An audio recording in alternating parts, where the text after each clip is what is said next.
last week saw the UK government issue bonds at a negative interest rate. Remember our video before about what bonds are?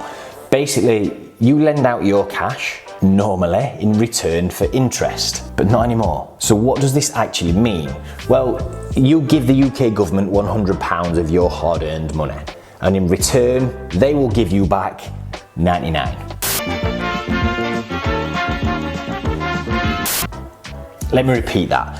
You're effectively paying to lend out your own cash. So what does this mean moving forward? Well, historically, bond rates have always been higher than what you would get in a bank account. Let me look after your money. I'll give you 0.01% interest, but you can take it back whenever you want. Or lend me your money and I will pay you 1% per year in interest. Because I'm trustworthy, it's very low risk, and then in 3 years, you'll get your money back. Instant access, tie it up for a little bit longer, and get more interest in return. It makes sense. So a bank's going to continue to follow that trend. If you're getting minus 0.03% in a government bond, does that mean you're soon going to start getting minus 1% in your bank? Because we all know when interest rates drop, banks are pretty quick to pass that reduction on to you and I. Now, this might sound crazy for anyone coming from the UK, but negative interest rates have been a real thing in Japan and Germany for quite some time. So basically, you put £100 in a bank account today. Next year, it's going to be worth 99. The year after that, 98. Year after that, 97, so on and so forth. And this is before you've even taken inflation into account.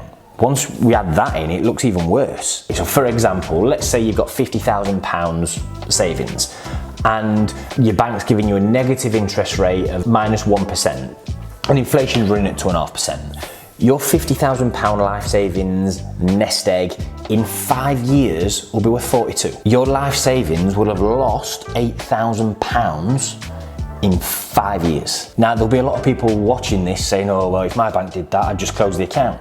No, you won't. Have you ever heard the analogy of how to boil a frog? This is going to come gradually. And the first time one of them does it, they'll all follow suit. So what are you going to do then? Buy a good safe? If you want my honest opinion, this is coming.